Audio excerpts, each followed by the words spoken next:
was younger, I used to love riding bikes. I remember being 7 or 8 and going out every afternoon and riding up and down the main street in my neighborhood. It was awesome.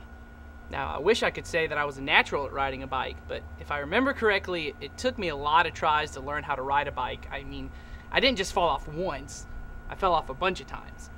I remember one time feeling like I would never learn to ride a bike and that I wanted to give up, but my dad wouldn't allow that to happen, and he told me that I had to stick with it until I got it. Well, after several scrapes and bruises, I eventually learned to ride my bike.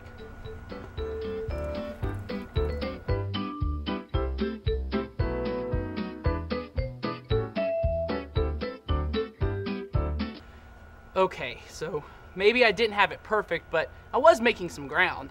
Now, I did eventually learn to truly ride my bike, but if I had given up when things got hard, I would have never learned the joy of speeding down my street on my bike. Now, you have to understand that commitment is everything. I mean, choosing to stick with things even if they're hard or boring is really important. Because when we choose not to stick with something because it's hard, we miss out on something even better. Now, the Bible calls this idea faithfulness. Now, if you recognize that word, it's because it's one of the fruits of the Spirit. And the reason that term is a fruit is because it's extremely important. I mean, think about all the commitments you have. I mean, what if you stopped learning guitar or piano because it got hard? Then you'd never really know how to play an instrument. And what if you stopped hanging out with everyone who annoyed you? How many friends would you really have?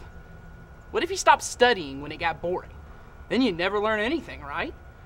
I mean, if we gave up every time something got hard, we'd never get to experience all of the joy that comes from that hard work. Anything that's worthwhile is going to take hard work. Education is important, but it's hard work, and you have to commit to studying and learning even when it's hard. If you give up on school when it's hard, how well do you think you'll do in college? Some of you know the real pain of your parents getting divorced, and you say that you'll never let that happen to you. But if you set up a pattern of giving up when things get hard, how well do you think you'll do in marriage if it gets hard? Because trust me, it gets hard. And finally, God wants us to learn with sticking with things when they get hard because our relationship with God isn't always easy. Are you going to give up on God if that relationship gets too hard? I hope not, because God wants us to have faithfulness in every area of our life.